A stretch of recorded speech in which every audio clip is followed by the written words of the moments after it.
नमस्कार। अच्छा, कभी सोचा है कि हजारों साल पहले इतने बड़े बड़े साम्राज्य आखिर चलाए कैसे जाते थे? आज हम समय में थोड़ा पीछे चलेंगे और संगम काल के एडमिनिस्ट्रेटिव सिस्टम को समझेंगे। एक ऐसा ढांचा जिसने दक्षिण भारत में सदियों तक स्थिरता बनाए रखी। तो सवाल यही है कि आखिर एक साम्राज्य चलता कैसे है? क्या चाहिए होता है उसे चलाने के लिए? चलिए आज पता लगाते हैं कि संगम युग के शासकों ने इस बड़ी चुनौती का सामना कैसे किया और क्या आज भी हम उनसे कुछ सीख सकते हैं। तो देखिए, किसी भी मजबूत सिस्टम की नींव होती है उसकी लीडरशिप में। संगम काल की बात करें तो सत्ता का सेंटर पॉइंट था राजा, जिसके पास सारे अधिकार होते थे।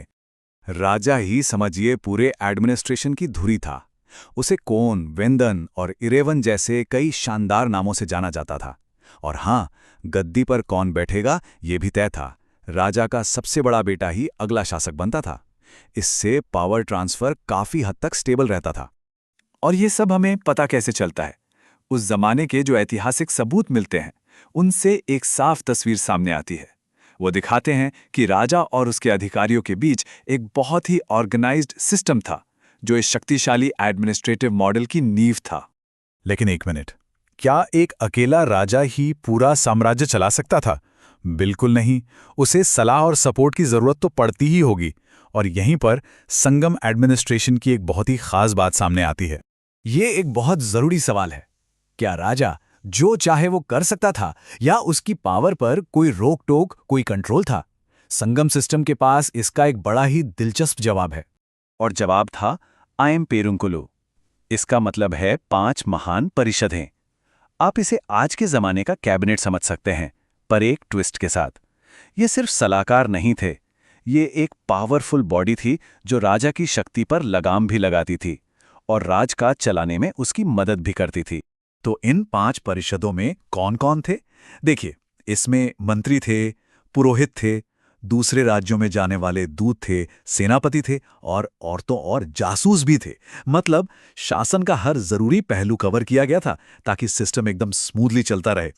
तो ठीक है, ये तो हो गई सेंटर की बात, राजा और उसकी काउंसिल की। अब जरा बाहर निकलकर देखते हैं कि पूरे साम्राज्य को एडमिनिस्ट्रेशन के लिए कैसे बांटा गया था।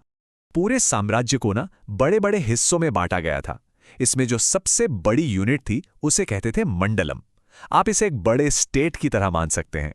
और उस दौर के जो 3 सबसे बड़े राजवंश थे, उन्हीं के नाम पर 3 मेन मंडलम थे: चोल मंडलम, पांड्य मंडलम और चेर मंडलम।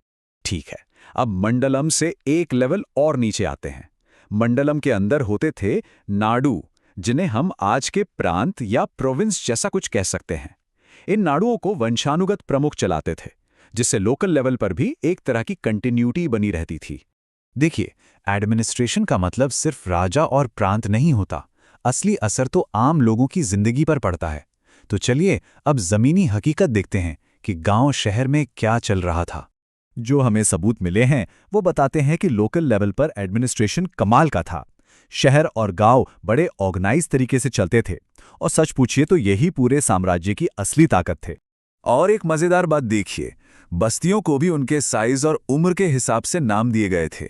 जैसे पेरूर मतलब बड़ा गांव, सिरूर मतलब छोटा गांव और मुदुर यानी कोई पुराना बसा बसाया गांव। इससे पता चलता है कि प्लानिंग कितनी डिटेल में थी। और हाँ, जो इलाके समंदर किनारे थे उनके लिए तो खास शब्द थे। इससे यह भी पता चलता है कि समुद्री व्यापार कितना जरूरी रहा होगा। पट्टिनम कहते थे कोस्टल टाउन को, और पुहार का मतलब था बंदरगाह यानी ट्रेड का मेन हब। लेकिन इन सब में सबसे जरूरी बात क्या है?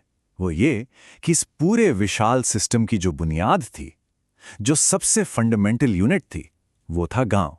यहीं पर शासन असल में लोगों की जिंदगी को छूता था। तो सवाल यह है कि इन गांवों को चलाता कौन था? जवाब है वहां की लोकल सभाएं। इनके अलग अलग नाम थे, जैसे मनरम, पोडियल, अम्बलम और अवय। इसका सीधा सा मतलब है कि लोकल लेवल पर लोगों के हाथ में पावर थी, वो अपने फैसले खुद करते थे। तो चलिए अब तक हमने जो भी देखा उसे फटाफट एक साथ जोड़कर पूरी तस्वीर को समझते हैं। तो देखिए, ये है पूरी चेन ऑफ कमांड। सबसे ऊपर राजा, फिर उसे सलाह देने और कंट्रोल करने के लिए 5 परिषदें, फिर पूरा साम्राज्य यानी मंडलम, उसके नीचे प्रांत यानी नाडु, और सबसे आखिर में, सबसे बुनियाद में, गांव की अपनी सभाएं। मतलब एक ऐसा सिस्टम था जिसमें सेंट्रल पावर और लोकल ऑटोनॉमी का एक गजब का बैलेंस। तो आखिर में ये सवाल बचता है कि क्या ये संगम एडमिनिस्ट्रेशन, मतलब एक राजा, 5 परिषदें और लोकल सभाएं, क्या ये उस प्राचीन दुनिया में एक कामयाब सिस्टम का ब्लूप्रिंट था? सोचिए जरा, एक मजबूत सेंटर, उसे चेक करने के लिए काउंसिल और जमीन पर लोगों के हाथ में पावर। ये एक ऐसा मॉडल है जिससे शायद आज भी बहुत कुछ सीखा जा सकता है।